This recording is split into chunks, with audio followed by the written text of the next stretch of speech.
नमस्कार दादा, नाव काय आपलं? योगेश गाडवे. ओके, आपण आता सध्या दडसवाडीमध्ये बरोबर आहे. हो. सांगली जिल्ह्याचं शेवटचं टोक आहे. जिल्हा परिषद पंचायत समिती निवडणुका सध्या सुरू आहेत. तर वाडीमध्ये वातावरण कसं वाटतं तुम्हाला?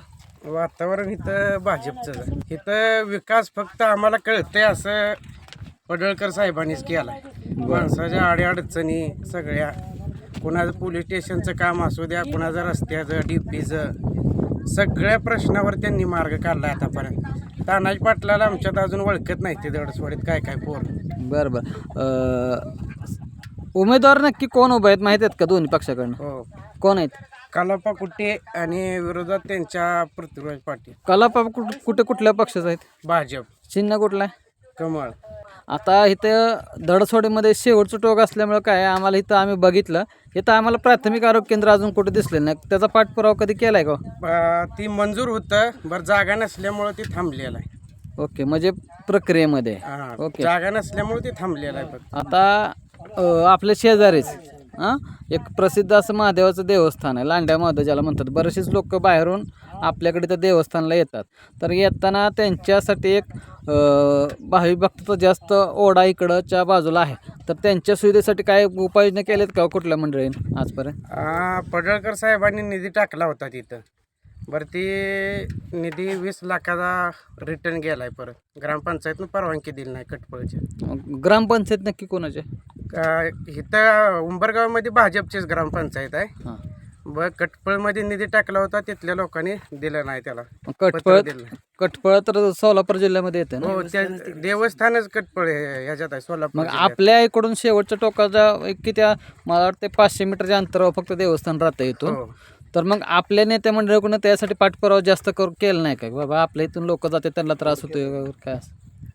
रस्त्या पाठपुरावा तर सगळ्या गोष्टी आहे. बरं, आता तिथं निधीच टाकता येत नाही ना कुठल्या गोष्टी. कुठल्या नेत्याला बोललं तरी, आपल्या पडळकर साहेबांना बोलूच तर 20 लाख रुपये तिथं टाकले होते. बरं, एक दुसरं एक आहे, बऱ्यापैकी इकडचा भाग दडसवाडीचा भाग हा मेंढपाळाचा भाग निदर्शनास आला.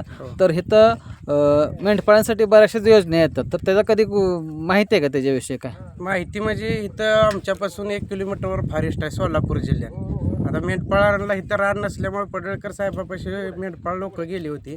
त्यांचा 1-2 मिनिटात त्यांनी प्रश्न सोडवला आणि त्या फॉरेस्टमध्ये मेंढ्या सगळ्यांच्या चरते. ओके. शेतकरी वर्ग पण इथं मोठ्या प्रमाणामध्ये आहे. तर शेतासाठी पाण्याची व्यवस्था इथं कशी आहे? पाण्याची व्यवस्था आता इथं आता पाईपलाईन चालू आहे टेम्पोची. पण आमच्या इकडं अजून चालू झालं नाही काम, ते म्हणजे प्रक्रियेमध्ये आहे. प्रक्रियेमध्ये चालू. ओके. आणि दररोजच्या पिण्याच्या पाण्याची सुविधा कशी आहे? वॉटर सप्लाय ग्रामपंचायतचं जोरात काम आहे. ग्रामपंचायत आल्यापासून सगळी कामं झालीत. आता 90% कामं झाली, 10% राहिलेले अजून ह्या 2 वर्षामध्ये पूर्ण होते. स्ट्रीट लाईट वगैरे आहेत का व्यवस्थित? सगळीकडे आहेत. ओके. आता तुम्ही एक युवक म्हणून मतदारांना काय आवाहन कराल? मतदारांना आपण भाजप सोबत राहिलं, आमदार साहेबासोबत राहिले तर आपला कुठलाही प्रश्न राहणार नाही. ओके. अजून एक महत्त्वाचा प्रश्न, भाजपचे जे उमेदवार आहेत कलापा कुट्टे आणि शिवसेनेचे उमेदवार आहेत पृथ्वीराज पाटील. पृथ्वीराज पाटील यांची पहिली निवडणूक आहे, त्यांनाही काही एवढा जास्त अनुभव नाही प्रत्यक्षात.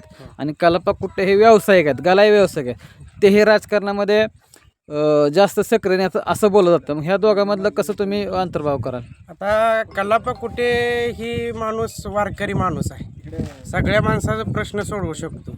आता या पृथ्वीराज पाटील हे पहिल्यापासून राजकारणाचा घराणा आहे. त्याच्यामुळं जे त्यांचे पोटर आहेत त्यांना विचारल्याशिवाय कुठलं काम होत नाही आमच्या गावात. त्यांच्या जी पार्टीचे आहेत लोक, त्यांना विचारल्याशिवाय एखादा एक गरीब माणूस गेला त्यांच्यापाशी, माझं असं असं काम आहे पाटलाकडं, तर ती माणूस स्वतः बोलतो तुम्हाला घेऊन जा, नाही तर तुझं काम होणार नाही. तसं पडळकर साहेबापाशी लहान जरी मुलगा 6-7 वर्षाचा गेला, ज्याला बोलता येतंय, त्या मुलाचा ती काय विषय सगळं समजून घेऊन त्याच्यावर मार्ग काढणार. ओके. ओके. म्हणजे दडसवाडीमध्ये मतदान ही कशा स्वरूपात होईल? विकासाच्या, जातीपातीच्या का नावावर? जातीपातीच्या ह्याच्या होणार नाही. फक्त पडळकर प्रेमी आहे इथं, काम बोलतंय त्यांचं. इथं कोणी जरी काय सांगितलं तर इथून एक 60 ते 65% मतदान भाजपला जाणार. ओके. 60 ते 65% भाजप मतदान घेणार ही नक्की? हो. का नुसतं बोलायचं? नाही, तुम्ही परत नंतर घ्या एकदा, त्यावेळेस बोलू अजून. चालतं. ओके.